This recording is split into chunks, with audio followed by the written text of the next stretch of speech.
Okay, here's evidence and proof quiz version 2. Okay, so in the triangle, we have triangle ABC. I'm just going to rewrite it down here. It's congruent to triangle BAD, which is congruent to triangle CEA. All right, so all of these triangles are congruent. All right, whether they're rotated or translated, they are all the same. All right, as we look here, angle A is 76 degrees, angle A is 76 degrees. All right, so remember, in a congruence statement, the corresponding parts match up. All right, so that means that in this next triangle, triangle BAD, that would be 76 degrees, and CEA, that would be 76 degrees. All right, they're all 76 degrees.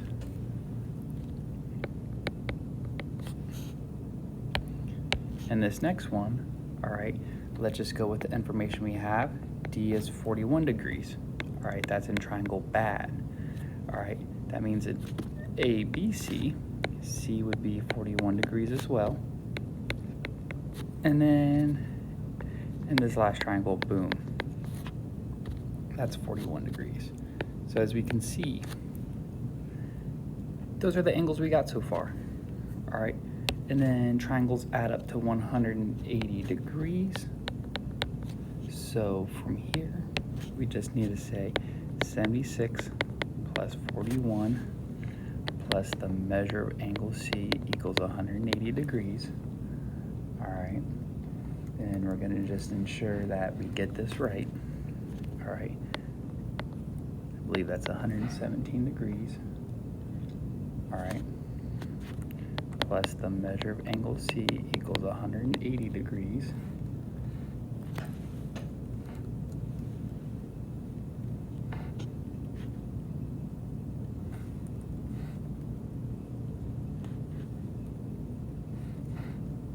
Okay, and then the measure of angle C would be 63 degrees after you subtracted 117 from both sides. 63 degrees. Oops, I wrote my answers in the wrong order. Silly me.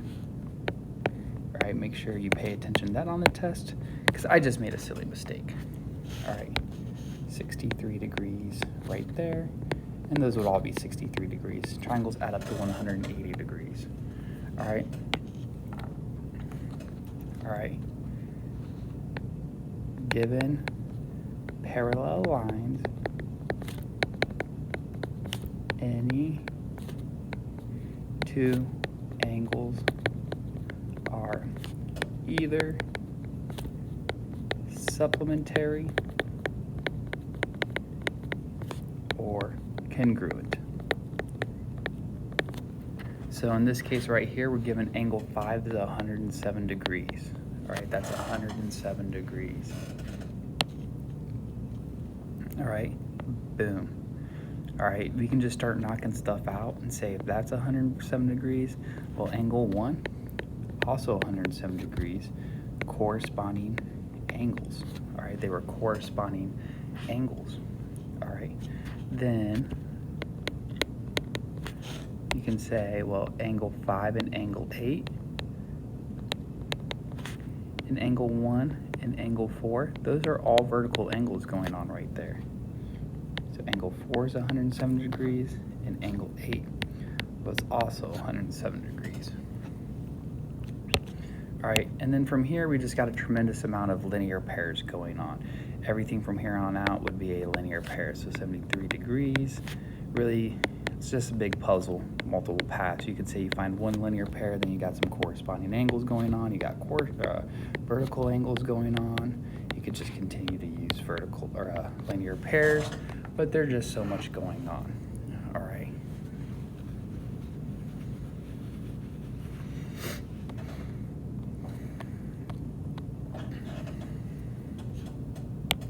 Down here. All right. Angle 4 and angle 8 measure 60 degrees. So that's 60 degrees, and that's 60 degrees. All right. We're going to identify a vertical angle with angle 4 and its measure. Angle 1 is congruent to angle 4. Oops. Angle 1 is congruent to angle 4. vertical angles. So the measure of angle 1 would also be 60 degrees. A linear pair with angle 8. There's multiple answers. This one I'm just going to angle 8 and angle 7. So we can say the measure of angle 7 plus the measure of angle 8 equals 180 degrees because they're supplementary. I can say the measure of angle 7 plus 60 degrees equals 180. So the measure of angle 7 would be 120 degrees. All right. And why are lines F and G parallel? It's because corresponding angles are congruent. All right, we have angle 4 and angle 8. They're corresponding angles. Since they're congruent, it forces the lines to be parallel. Down here, we got a vertical angle. Boop, boop. All right, vertical angles are congruent. So that would just be 111 degrees. Okay. Down here, identify two linear pairs with no common angles. All right. We have angle D and angle C, so we can say D plus C equals 180 degrees. And similarly, we have A and B, we can say A plus B equals 180 degrees. Okay, those are both linear pairs. They're adjacent angles. They form a line. They add up to 180 degrees. Okay. A transformation to take this green angle onto the blue one, we could rotate 180 degrees around point B. All right, we could simply take this and spin it down there to get to there. All right, or we could reflect over angle bisector angle ABE. If we cut across this angle here and form a line, we could reflect it over that line.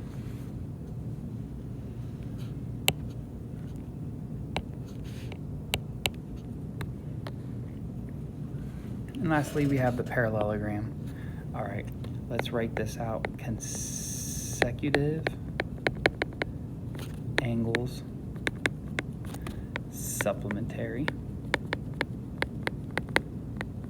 Okay, so looking at this,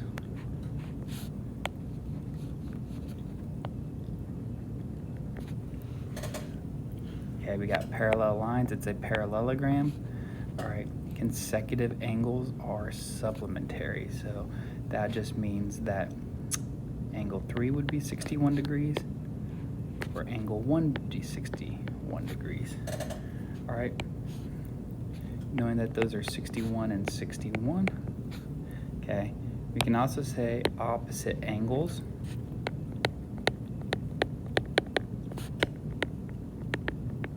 are congruent.